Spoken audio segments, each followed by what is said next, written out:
자, 반갑습니다. 배동찬 교수의 맛있는 돈 이야기 배동찬입니다. 자, 여러분 반갑습니다.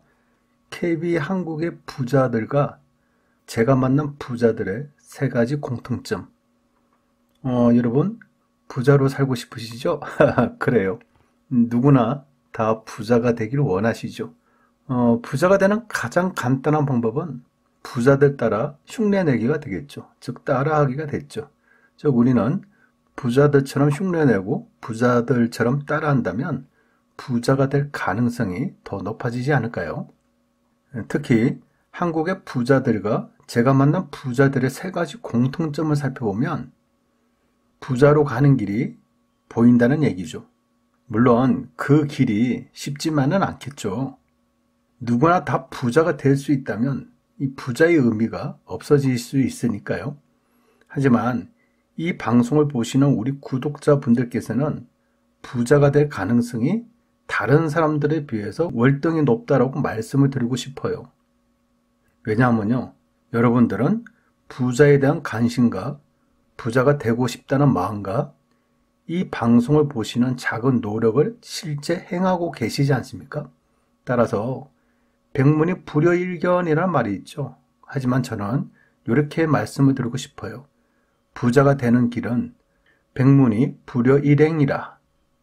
즉, 여러분들의 작은 소망과 작은 노력과 작은 행함이 이처럼 돌탑과 돌산을 이루듯이 여러분들이 부자에 대한 꿈과 희망 그리고 노력의 실천이 여러분을 부자의 길로 올라서게 할 것이기 때문이죠.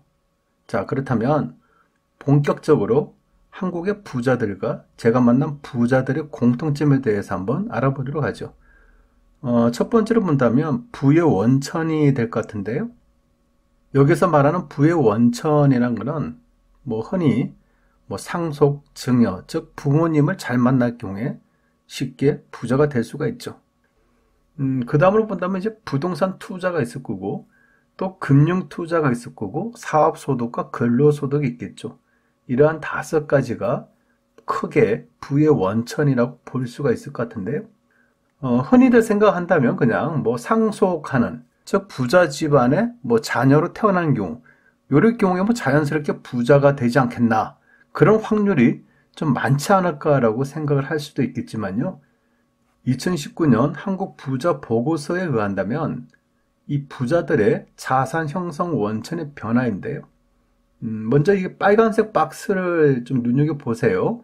그러면 2019년이 있고 47.0%라고 나오지 않습니까?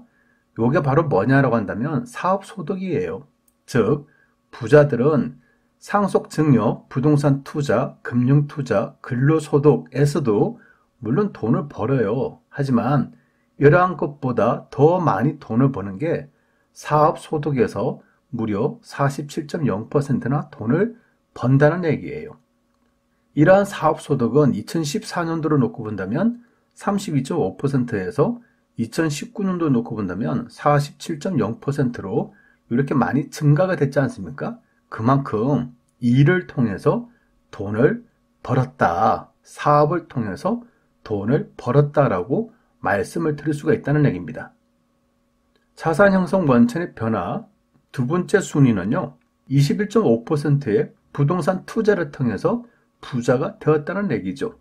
결국 한국의 부자들은 사업소득과 부동산 투자소득 그리고 맨 밑에 있는 근로소득을 합치면 거의 80% 이상이 본인의 노력의 결과에 따라서 부자가 되었다는 것을 알 수가 있다는 얘기예요. 흔히 제가 생각하고 여러분이 생각하시는 부모 잘 만나서 부자 됐다. 이런 확률은 15%밖에 안 된다는 얘기예요. 즉, 대부분의 부자들은 아직까지도 80% 이상이 자수성가를 통해서 부자가 됐다. 즉, 본인의 노력의 결과에 의해서 부자가 되었다는 것을 우리가 알 수가 있다는 거죠. 부의 원천 3위로 놓고 본다면 이제 상속 증여로 해서 15%가 되고요. 나머지 4위로 놓고 본다면 근로소득인데 근로소득이라는 건 직장 다닌다는 얘기지 않습니까? 직장을 통해서 내가 부자가 되었다. 12.3%이고요. 5위는 금융투자가 4.3%란 겁니다. 제가 만난 이 부자들 또한 마찬가지인 것 같아요. 제가 만난 부자들은 아직도 본인만의 사업체를 운영하시는 분들이 많이 계시다는 얘기예요. 뭐 공장을 하시고, 또 뭐 사업체를 가지고 계시고, 또 뭐 학원을 가지고 계시고, 다양한 계통에서 다양하게 일을 하신다는 얘기예요. 뭐 변호사가 됐든 의사가 됐든 어떻게 보면 또 기본일 수도 있는 거고요. 이분들의 또 특징을 본다면 이처럼 주업을 반드시 가지고 계시다는 얘기예요. 따라서 여러분들 또한 마찬가지죠. 부자가 되기 위해서는 반드시 본업에 최선을 다하셔야 된다는 얘기죠.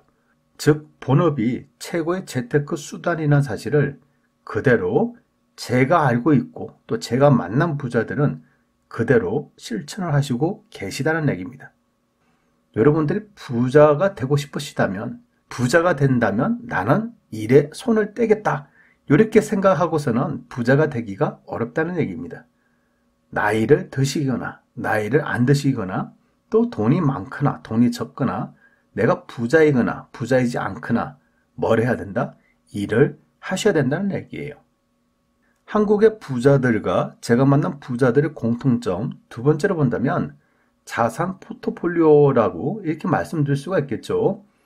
부자들의 자산 구성비를 놓고 본다면 2015년도에는 부동산 자산이 52.4, 그리고 금융자산이 43.1%였죠. 그런데 2019년 통계를 놓고 본다면 부동산 자산이 53.7%, 그리고 금융자산이 39.9%라는 얘기죠. 이거 보시면 여러분들이 뭘 느끼시나요? 부동산은 가면 갈수록 조금씩 증가되고 있고 금융자산은 가면 갈수록 좀 줄어들고 있다라고 이렇게 보실 수가 있겠죠. 총 자산별 부동산 자산 비중 분포를 놓고 보면요. 요 말은 무슨 말이냐고 한다면 본인들이 부자들이 가지고 있는 총 자산에서 부동산이 차지하는 비중에 대한 분포라는 겁니다. 그래서 첫 번째로 본다면 총 자산이 30억 원 미만인 경우인데요.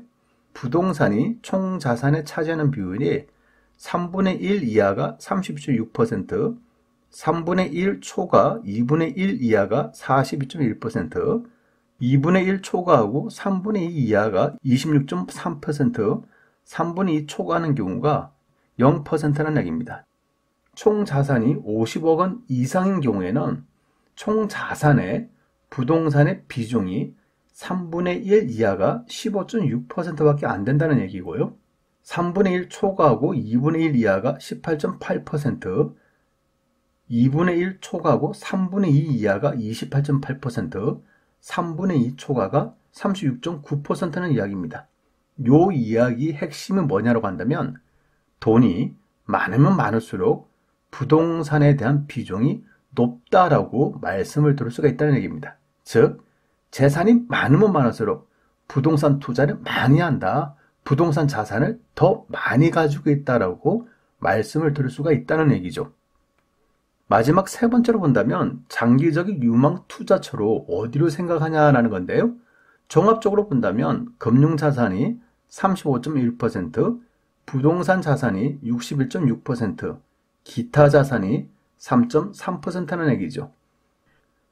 특히 소득활동 유형별 향후 유망자산 전망을 놓고 본다 하더라도 이처럼 금융과 부동산과 기타를 놓고 본다 하더라도 빨간색 박스에 나와 있는 것처럼 부동산 쪽에 부자들은 더 많은 관심을 가지고 있다라고 말씀을 드릴 수 있을 것 같고요. 제가 만난 부자들 또한 마찬가지죠. 이분들은 이렇게 말씀을 하십니다. 뭐니 해도 부동산이다.